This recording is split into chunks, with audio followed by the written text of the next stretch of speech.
So Jake, here at this massive press conference for Taylor and Amanda Serrano, can you go back to the time you met Amanda Serrano and you wanted to get involved in this project?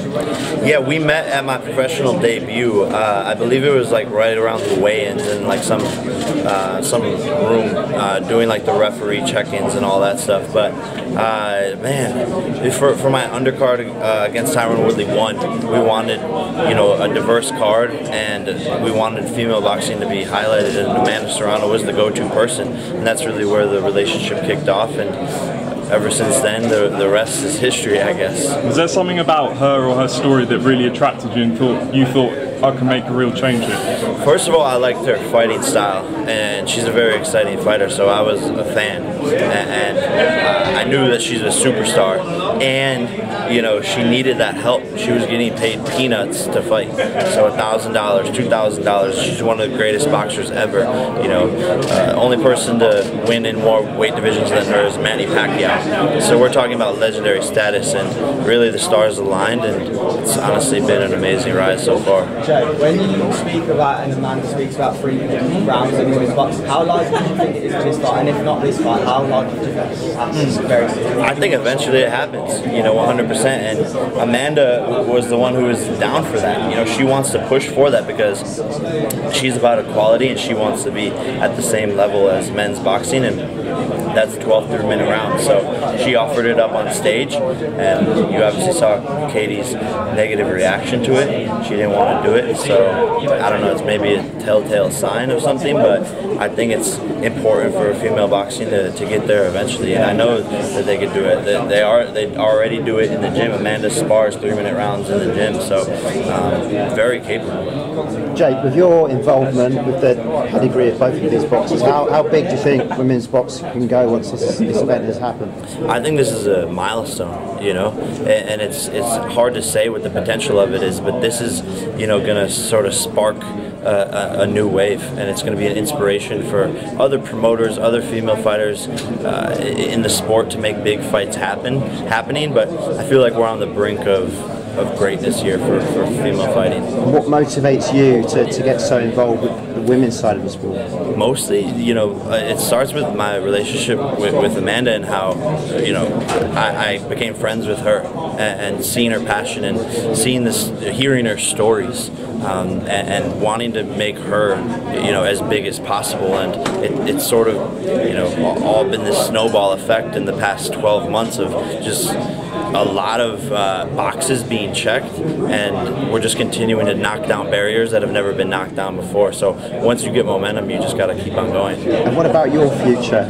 Obviously, Tommy Fury, you still want to fight him, or you put that kind of checklist up of the top fighters you'd like to face? What's next on the agenda for you? Yeah, look, I'm mainly focused on promoting this fight for April 30th, but after, I want to get a fight in this year. I just don't know who it's going to be, and I don't know when, and I certainly don't know where. But I have unfinished business with a lot of people. Jake, how have you found working with Eddie Hearn on this promotion, and what have you made of the impact he's had on women's sport?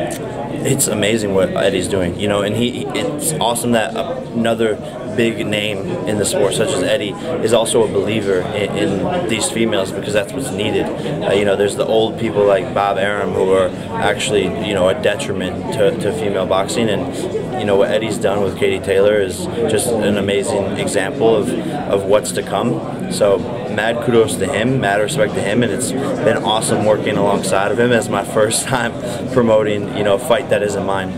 Jake, for Irish television, can we ask you about the importance of women boxers getting paid properly? This is the first big, decent paycheck for women boxers. What's the stand that you're trying to make on this? Well, it's needed, right? Like, Amanda Serrano is fighting and defending her title for $4,000. She can barely live off of that money. So now, this sets a precedent to pay female fighters at least enough amount of money for them to be able to live and to afford the cost of going to the gym. And so now there's going to be more money infused and money's a tool, and these girls are gonna get more active and not have to maybe even work a second job, you know, to solely focus on training, and that's in and of itself massive. Not all fighters are of the prominence of this player. Do you think it's going to have a lasting effect on the sport? For sure, and it's going to inspire a ton of younger females to get into the gym and make a name for themselves.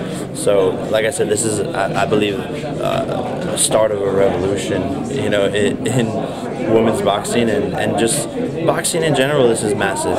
Looking ahead to the fight itself, do you have a prediction on how it's going to go? Do you see going one way or the other? Amanda wins, 8th round TKO. What about the cap, Jake? A lot of Trump haters out there. Is that gonna, yeah, is that gonna go down well? Or? Make boxing great again.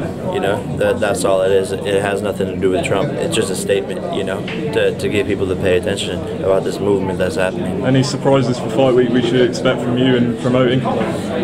We'll see.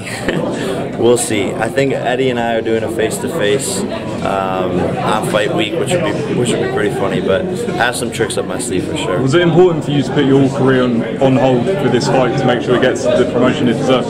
Yes, yeah, 100%. It's a lot of work to be traveling around and doing all of this press and going from New York to London and all of that. So definitely had to put my career on hold, and we'll be doing so until after this fight. And how do you feel the boxing community's embraced you? It seems when I see comments from other fighters, they're starting to slowly appreciate what you're doing.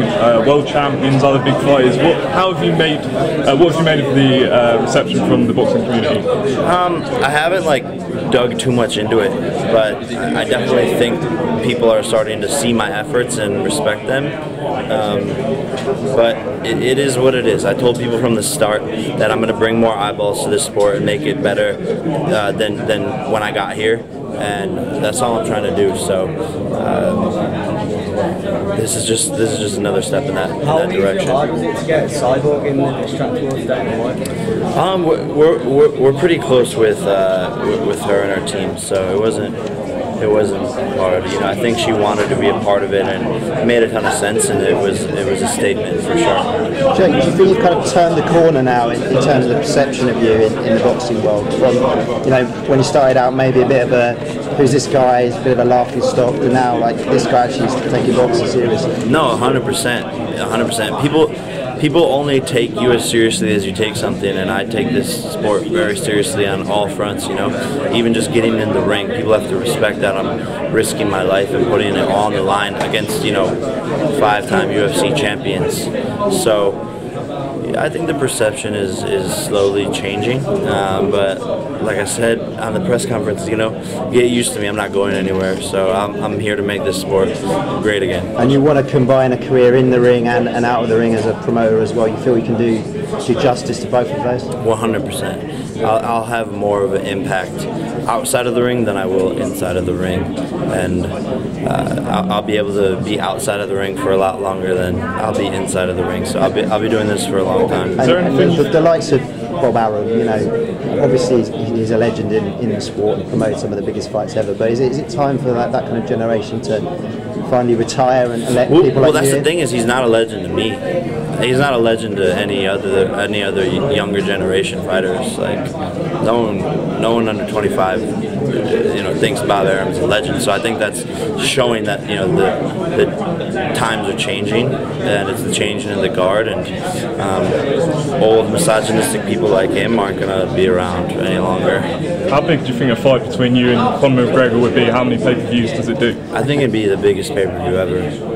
5 million for sure, easily. It's got to be. And what do you think Tommy Fury has to do to convince you that you want that fight again? Say it again? What does Tommy Fury have to do for you to fight him again? He's got to go take a fight and put on an impressive performance, to make me care again. I think he should fight Woodley if he's not scared, or someone along those lines. But yeah, just don't really care about that guy anymore. And just finally, you've obviously mentioned Canelo and fighting him one day. When do you think that is a realistic possibility for you? I think 3 years. You know, that's when I'll be in my athletic prime, and that'll be 3 more years of fights under my belt, 3 more years of experience, and I have an amazing team. So what I can accomplish in 3 years is a lot different than what most fighters can accomplish in 3 years. Do you think you take it? Okay. Yeah, of course Canelo takes it. You know, it's a business at the end of the day. Thank you.